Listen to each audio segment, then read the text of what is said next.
பாண்டியஸ் two சீரியல்ல அடுத்து வர எபிசோட்ல என்ன மாதிரியான ட்விஸ்ட் எல்லாம் இருக்க போகுதுங்கிறத இந்த வீடியோல பார்க்கலாம். மீனா செந்தில் கிட்ட கேட்டுட்டு இருக்காங்க. ஏங்க, மயிலக்கா அவங்க தப்ப உணர்ந்து மன்னிப்பு கேட்டுட்டாங்க. 1000 முறை இல்ல, பல முறை மன்னிப்பு கேட்டுட்டாங்க. அவங்க ஒன்றும் மன்னிக்க முடியாத தப்பு ஒன்றும் செய்யல. அதுக்காக அவங்க செஞ்சதை நான் சரி நல்லா சொல்ல வரல.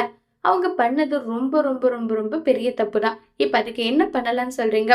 குழந்தை அம்மா ஒரு இடத்துலயும் அப்பா ஒரு இடத்துல இருந்தா அந்த குடும்பம் எப்படிப்பட்ட நிலையில இருக்கோ அதை ஏங்க சரவணன் மாமாவுக்கு நீங்க சொல்லி புரிய வைக்க மாட்டீங்களா? இப்ப சரவணன் மாமா மயிலக்கா கிட்ட குழந்தைய பிரிச்சு காட்டுவேன்னு சொல்லி சவால் விட்டுருக்காங்க. இது நினைச்சு மயிலக்கா ஃபீல் பண்ணிட்டு இருக்காங்க.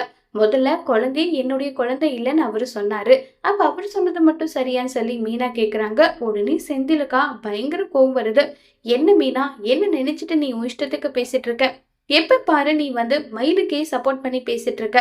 அப்ப மயிலு எங்களை ஒட்டு மொத்தமா ஜெயில போய் தூக்கி உட்கார வச்சாங்களே, உன்னை மட்டும் விட்டுட்டாங்க. அதை நினைச்சு நீ சந்தோஷத்துல இருக்கியா சொல்லு நல்லா சொல்லி கேக்குறாங்க. மயிலக்கா பண்ணது இப்ப வரைக்குமே நான் சரின்னு சொல்லல. அதுக்காக உங்க அண்ணன் சரவணன் பண்ணதும் சரியாகிடாது இல்ல. இப்ப வரைக்கும் மயிலக்கா குழந்தைக்காக தனியா வாழ்ந்துட்டு இருக்காங்க. போய் மிஞ்சி போனா 3-4 மாசம் கூட ஆகல. அதுக்குள்ளவே உங்க அண்ணா வேற ஒரு துணையை தேடிக்கிட்டு அவருடைய லைஃப அவர் பார்த்துட்டு இருக்காங்க. வயித்துல குழந்தையும் சுமந்துக்கிட்டு வீட்டு வேலை செஞ்சுக்கிட்டு மயிலக்கா அவங்க வாழ்க்கைய அவங்க ஓட்டிட்டு இருக்காங்க.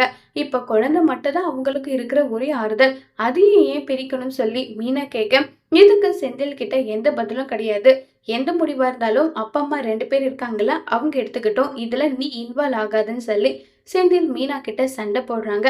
செந்தில் சொன்னதை மீறி மீனா இந்த பிரச்சனையில இன்வால்வ் ஆகி மயிலுக்கு நியாயத்தை வாங்கி கொடுப்பாங்களா, இல்ல செந்தில் சொன்னபடி வாயை மூடிட்டு அமைதியா இருக்க போறாங்களாங்கிறத வரப்போற எபிசோட்ல வெயிட் பண்ணி பார்க்கலாம். தேங்க்யூ.